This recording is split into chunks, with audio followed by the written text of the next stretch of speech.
সম্মানিত মুহতারাম মুআজ্জাজ নামাজি মুসল্লিয়ানে কেরাম, আমরা সকলে অবগত আছি আজ পবিত্র মাহে রবিউল আউয়াল মাসের শেষ জুমা। আমরা ইতিপূর্বে পবিত্র মাহে রবিউল আউয়াল মাসে 3টি জুমা অতিক্রম করেছি এবং 3টি জুমায় আমরা আমাদের নবীজির সম্পর্কে আলোচনা শুনতেছিলাম। নবীজির মিলাদ, নবীজির সিরাত সহ অন্যান্য বিষয়ে আমরা আলোচনা শুনেছি। মুহতারাম হাজরিন, আজ আমরা আলোচনা শুনব নবীজির প্রতি প্রতিটি মুমিন মুসলমানের কি পরিমাণ মহব্বত আর ভালোবাসা থাকা উচিত। আমার আপনার দয়ার নবী সরকারে কায়নাত জনাবে মুহাম্মদ রাসূলুল্লাহ সাল্লাল্লাহু আলাইহি ওয়াসাল্লাম যখন 40 বছর বয়সে নবুয়ত পেলেন, নবুয়ত পাওয়ার পর তিনি যখন তার দাওয়াতি কাজ শুরু করলেন, তখন কাফের, মুশরিক, বেঈমান আর বেদুইনরা আমার আপনার দয়ার নবীকে বিভিন্নভাবে গাল মন্দ নির্যাতন করতে শুরু করে দিল।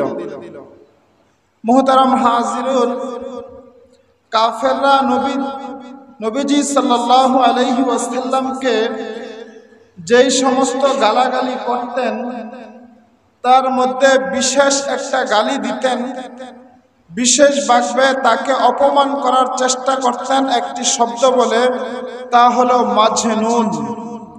নবীজিকে তারা কি বলতেন? মাজনুন। মাজনুন শব্দের অর্থ হলো পাগল। বলেন, মাজনুন শব্দের অর্থ কি? পাগল।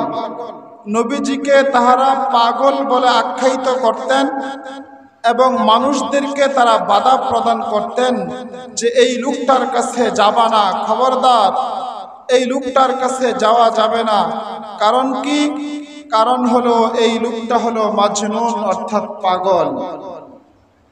মুহতারাম হাজরিন, কাফেররা যখন নবীজিকে পাগল বলে আখ্যায়িত করতে শুরু করলো, মাজনুন বলতে শুরু করলো, তখন আল্লাহ রাব্বুল আলামিন নবীজিকে একটি সার্টিফিকেট দিলেন, নবীজিকে সান্ত্বনা দিলেন।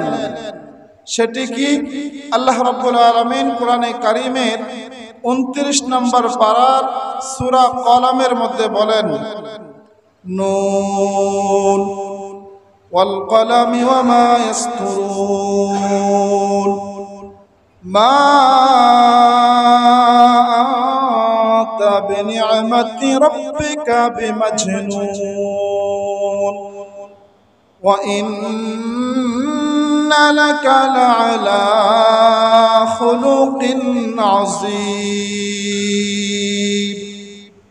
কাফেররা যখন তাদের নবীজিকে পাগল বলতেন, আল্লাহ রাব্বুল আলামিন জিবরাইল আমিন আলাইহিস সালাতু ওয়াস সালামকে পাঠায়া দিয়া তাকে সান্ত্বনা দিলেন, ওয়া ইন্নাকা লাআলা খুলুকিন আযীম। হে নবী, আপনাকে যে যাই বলুক না কেন, আপনাকে তারা যত পাগলই বলুক না কেন, আসলে আপনি পাগল নন, আপনি হলেন ওয়া ইন্না লাকা লাআলা খুলুকিন আযীম। খুলুকে আযীম শব্দের অর্থ হলো উত্তম চরিত্র, আপনি হলেন উত্তম চরিত্রের অধিকারী। বলুন না সুবহানাল্লাহ। প্রিয় ভাইরা আমার, আমি আপনাদেরকে জিজ্ঞাসা করি, এই পৃথিবীতে যত মানুষ এসেছে, এই পৃথিবীতে যত ওলি গাউস কুতুব এসেছে, এই পৃথিবীতে তাবিঈন, তাবিঈন, সাহাবায়ে কেরাম সহ যত নবী রাসূল এসেছেন, আমার নবীর চেয়ে উত্তম চরিত্রের অধিকারী কোনো মানুষ কি দ্বিতীয় আর কোনজন এসেছে? কথা বলেন, আসে নাই। এই জন্যই আল্লাহ রাব্বুল আলামিন আমার আপনার দয়ার নবীকে সার্টিফিকেট দিচ্ছেন, ওয়া ইন্নাকা লাআলা খুলুকিন আযীম। হে নবী, আপনি মজনুন নয়, আপনি পাগল নন, আপনি হলেন উত্তম চরিত্রের অধিকারী একজন নবী। বলুন না সুবহানাল্লাহ। মুহতারাম হাজিরিন, এমন নবী পেয়ে আমরা খুশি না বেজার? কথা বলেন, এমন নবী পেয়ে আমরা খুশি না বেজার? অবশ্যই খুশি। এমন নবী পেয়ে যদি কোনো মানুষ খুশি হতে না পারে, তাহলে সে মুমিন মুসলমান হতে পারে না। কথা বলেন ঠিক কিনা?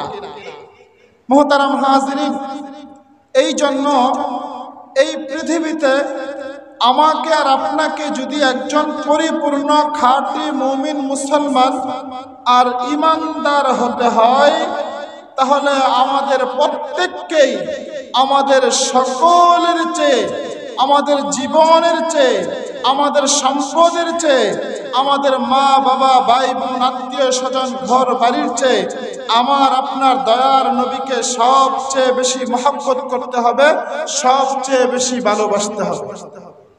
আমি আপনি যদি আমার আপনার নবীকে পৃথিবীর সবচেয়ে বেশি ভালোবাসতে পারি, মহব্বত করতে পারি, তাহলেই আমি আর আপনি একজন পরিপূর্ণ মুমিন মুসলমান হিসাবে পরিচয় দিতে পারব।